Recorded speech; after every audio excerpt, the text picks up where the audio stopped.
আজ আমি রান্না ভাত দিয়ে মেদু বড়া দেখাবো।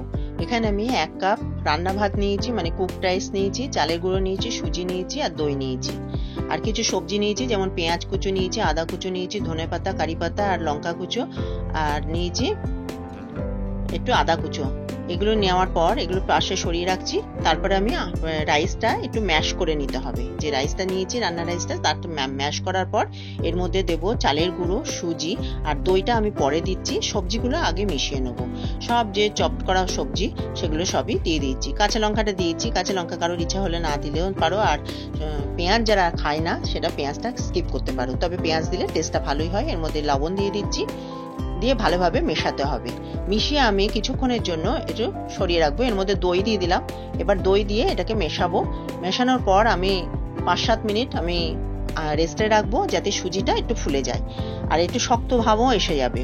এবার হাতে জল নেওয়ার পর হাতে একটু জল লাগিয়ে নিতে হবে, একদম চপচপে না, অল্প একটু জল লাগিয়ে নিয়ে এরকম চ্যাপটা করে মাঝখানটায় হোল করে নিয়ে এগুলো তেলে আমি ভাজবো। আর একটা করা যাবে, দুরকম দেখাচ্ছে। একটা এরকম আমি হাত দিয়ে যে চ্যাপটা করেছিলাম ওটা হাত দিয়ে প্রেস করতে হবে না, গোল করেই ভেতরে একটা গোল করে নিতে হবে। এইভাবে করবে। এইভাবে করার পর আমি তেল চাপিয়ে দিয়েছি। এগুলো আমি ভেজে নেবো। তবে এগুলো করে রেখে অনেক করে একসঙ্গে করে রাখার পর ভাজা, সেটা কিন্তু অসুবিধা হবে। আর এটা প্রথমেই উল্টাবো না, এক পাশ ভালোভাবে হয়ে যাওয়ার পরই কিন্তু উল্টাবো। এটা এইভাবে একটা করে হাতে জল লাগিয়ে করব আর একটা করে তেলে ছাড়বো। একসঙ্গে করে রাখলে কিন্তু এটা ভালো হবে না। এইভাবে আমি প্রতিটা ভেজে নিচ্ছি, উল্টে পাল্টে ব্রাউন কালার করে ভেজে নিচ্ছি। এটা খেতে কিন্তু দুর্দান্ত। সাধারণত আমাদের দুপুরে একটু ভাত থেকেই যায়।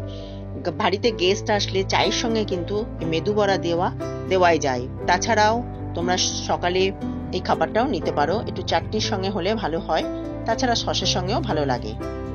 আমি এবার ব্রাউন কালার হয়ে গেছে। এবার আমি একটা টিস্যু পেপার প্লেটের উপর নিয়ে এর মধ্যে তুলে নিচ্ছি।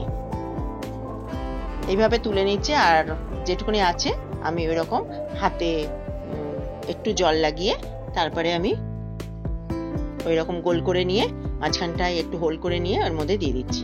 তবে একসঙ্গে করে রাখছি না, একটা একটা করে নিচ্ছি। দেখো কতটা ক্রিস্পি হয়েছে। ওটা খুবই ক্রিস্পি হয়, খুব সুন্দর ক্রিস্পি হয় আর খুব সুন্দর খেতে লাগে। আর ঝটপট হয়ে যায়, এই রেসিপিটা ঝটপট হয়ে যায়। এটা সন্ধ্যের স্ন্যাক্স হিসাবে চায়ের সঙ্গে খেতেই পারো। মেদু বড়া হয়ে গেছে, কতটা ক্রিস্পি হয়েছে আমি শোনাচ্ছি। আমি একটা ভেঙেও দেখাচ্ছি। এখানে একদম দেখে মনে হয় না যে এটা বিউলির ডাল দিয়ে হয়নি, এবং খেতেও দুর্দান্ত লাগবে।